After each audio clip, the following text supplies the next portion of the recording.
Venezuelan warship attacks tanker and faces U.S. firepower. October 3, 2025. Southern Caribbean Sea. The calm waters shattered in an instant when the Venezuelan warship Guayquerí, Avant 2400, unleashed a missile toward the SS Freedom Star. A 110,000-ton supertanker hauling 3.2 million barrels of crude oil. A lifeline worth $248 million bound for Texas. The attack, guided by a C-212 Aviacar reconnaissance aircraft, was no accident. It was a deliberate strike at the heart of America's maritime arteries. An audacious attempt to seize control of one of the Caribbean's most critical trade routes. But at 31,000 feet above the clouds, two F-35 Lightning II stealth fighters were already watching, their sensors locked in silence, waiting for the moment the enemy dared to pull the trigger. When the Guayquerí's radar locked on, when the first missile streaked toward the tanker, the answer came not in words, but in fire. Will this reckless act of defiance rewrite the balance of power in the Caribbean? Or will it end as a searing reminder that American restraint, when tested, carries the power of a storm? Come find out. 5:30 a.m., October 3, 2025. Southern Caribbean Sea, 45 nautical miles off Puerto Cabello, Venezuela. The sea looked calm, tinged with silver by the first light of dawn. But beneath the placid waves, tensions were rising like an approaching storm. Just weeks earlier, U.S. forces had intercepted and destroyed 4 Venezuelan smuggling vessels and 2 human smuggling vessels, ending a nearly $600 million illicit drug and fuel trafficking network, and sending a message across the Caribbean. America would not tolerate piracy on its trade routes. Caracas called the action a violation of sovereignty. Washington called it self-defense. Since that day, the Venezuelan military has doubled its coastal patrols. The Bolivarian Navy deployed the 2,500-ton missile-armed Guayquerí Avant 2400 to protect the waters. Above, a C-212 Aviacar hovered overhead, conducting low-altitude surveillance flights, scanning for any U.S.-flagged vessels, and transmitting their coordinates in real time to naval headquarters ashore. Now the waters, once a vital route between Trinidad and Texas, had become a suspected minefield. And the SS Freedom Star, a giant American tanker loaded with 3.2 million barrels of crude oil, worth more than $248 million, had arrived. Its destination, Houston, Texas, the heart of the U.S. refining industry, a port that processes more than 800 million barrels a year. On board, the 32 experienced crew members continued to go about their routine, unaware that every radar wave on the horizon was locked on them. The silence was false, like the silence before a thunderstorm. Because somewhere beyond that silent horizon, a challenge was brewing. A confrontation that would test not only steel and fire, but also the wills of 2 nations the Caribbean no longer sleeps. At 6:28 a.m., the sun had barely crested the horizon when a dark shape appeared over the sea. A C-212 Aviacar, its twin engines tearing through the dawn sky. Flying at just 4,500 feet, it wasn't here to patrol. It was here to hunt. The plane banked low, circling the SS Freedom Star, its sensors scanning the 1,100-foot tanker from bow to stern. Within minutes, the encrypted coordinates and live images were transmitted to Naval Command in Puerto Cabello. The report was chillingly precise. Target confirmed. Freedom Star. Cargo, 3.2 million barrels of crude oil. Value, $248 million. Crew members, 32. In Caracas, Captain. that intelligence triggered a Contacts single multiplied. word. Intercept. From the naval base at La Guaira, the Guayquerí, Avant 2400, was ordered to go full steam ahead. Its diesel turbines roared, propelling the Transmitting urgent warning to 2,500-ton US warship Naval toward the tanker at 28 knots. At 6:30 a.m., the ship's radar picked up faint signals. Distant, moving, unusual, and they multiplied. A gray C-212 Aviacar reconnaissance plane flying low, at an altitude of just 4,500 feet, circling the Freedom Star in wide circles. But it didn't stop there. A few minutes later, the screen flickered with a new signal. An unknown vessel approaching rapidly, only 25 nautical miles away. The crew exchanged wary glances. Captain Walter Hayes, a 58-year-old former Navy officer, studied the data in silence. He had seen this before. First surveillance, then confrontation. Below deck, the ship's communications officer radioed a warning to U.S. Naval Command. The seas appeared calm, but the threat was clear. A single communications link was blinking on a screen glowing green and red, approaching from the southwest. This is the Freedom Star. Above the clouds, two F-35 Lightning II fighters from the USS George Washington Carrier Strike Group were watching silently, hidden in their radar stealth shells. Their pilots monitored every frequency, every radar signal. They knew what was coming. The chase was on. Will the oil tanker face a sudden missile strike? Or will this moment turn into a tense negotiation across the waves? What do you think?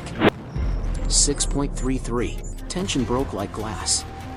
On the SS Freedom Star's radar, a sharp red blip flashed. Quick, deliberate, and unmistakable. The Guayquiri, Avant 2400, was now less than 18 nautical miles away, closing at 28 knots. 27 degrees. The ship's deck was armed with Automat 2 Malawian Quachas anti-ship missiles, each capable of ripping a ship apart with a 550-pound warhead at Mach 0.9. The voice of the Venezuelan commander came on the open frequency. This is Venezuelan Naval Command. You are trespassing in sovereign waters. Stop immediately for inspection. Captain Walter Hayes stood firm on the bridge. He replied calmly but coldly. This is the Freedom Star, an American flag tanker. We are in international waters. Any hostile action will be considered an attack. That was what they did not want. Then the storm began. At 6:33 a.m., a column of fire erupted from the Guayquiri's deck. Damage report, now. An Automat 2 Malawian Quachas rocket roared into the sky, its exhaust trailing silver against the blue sky. At 700 miles per hour, it would cover the 18 miles in less than 2 minutes. Sirens blared throughout the Freedom Star. The 32 crew members ran to the lifeboat station. The ship, heavy with 3.2 million barrels of crude oil, was turning slowly. But Captain Hayes' command was precise. Turn to port. 27 degrees. The missile locked on, adjusted, and missed by a few seconds. It cut across the starboard bow, detonating in the sea with the force of 227 kilograms of TNT. The explosion created a 21-meter wall of water, shaking the 110,000-ton ship like a toy. Containers shattered, steel vibrated, sirens wailed. For a moment there was chaos, then silence. But Guayquiri was not done yet. Its launch tubes were preparing for a second missile, its fire control radar glowing red. However, the ocean was no longer theirs. From the sky, two hitherto invisible F-35 Lightning II stealth fighters were cutting through the clouds at Mach 1.2. Their targeting devices locked onto Sucre's heat signature. The hunter had become the prey. What had begun as a threat was about to turn into annihilation. If you think the first missile was shocking, wait until you see what strikes back from the clouds. 6:39 a.m., the second missile never arrived. Before the Guayquiri could lock onto its next target, the clouds above parted like a curtain of fire. Two stealth fighters, launched from the aircraft carrier USS George Washington, entered the kill zone. Their arrival was silent, unseen, and absolute. The Venezuelan crew looked up, too late. From 3,000 meters, the lead jet, calcined Viper Eye, nosed down, locking onto the Guayquiri's blazing radar.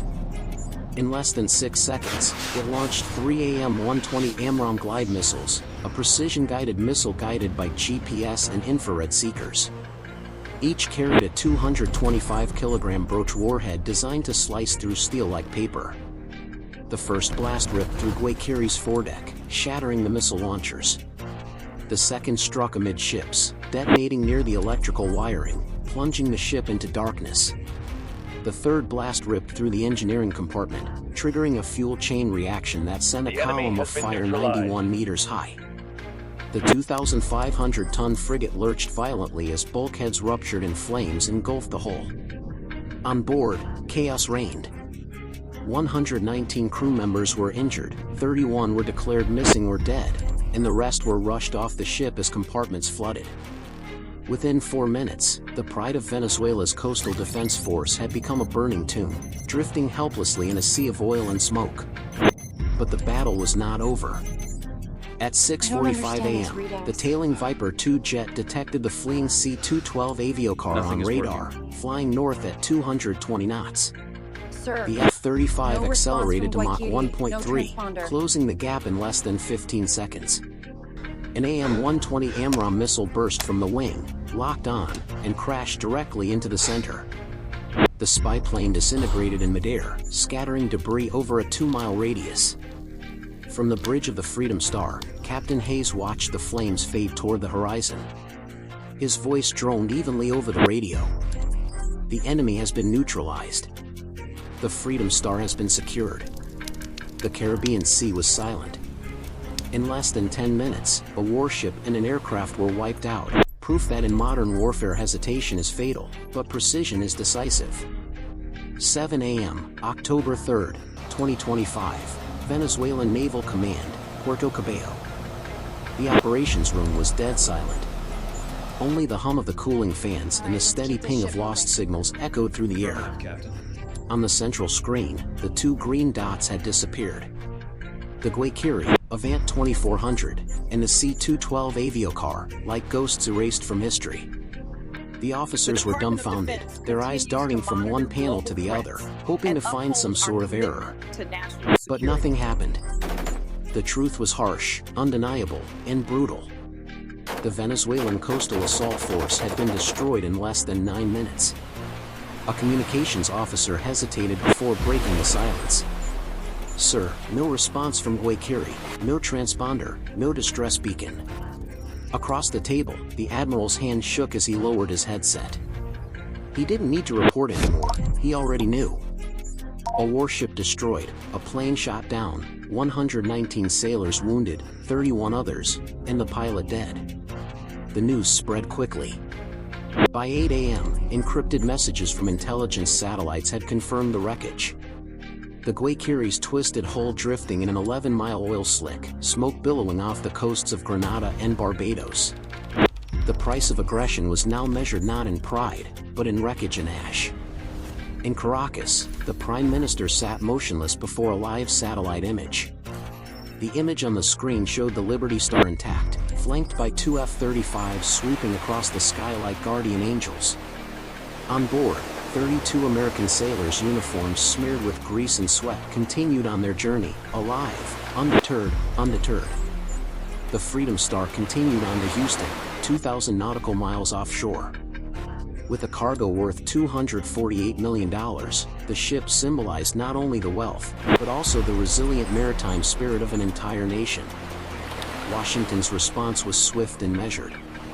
The Department of Defense issued a statement accompanied by high-definition footage from an MQ-9 Reaper drone, showing Guayquiri opening fire first. The United States acted to protect life and legitimate commerce, the press release read. Recklessness leads to destruction. Precision ensures peace. Markets reacted immediately. Insurance premiums for Venezuelan waters tripled overnight, and 17 shipping companies had to divert their ships hundreds of miles east, delaying voyages for weeks and costing millions of dollars in fuel.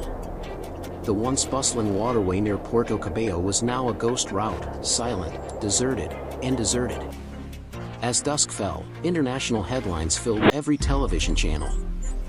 U.S. tanker survives missile attack. Venezuelan Navy paralyzed by retaliation. 9 minutes of fire. Caracas learns the price of provocation. The numbers spoke louder than words.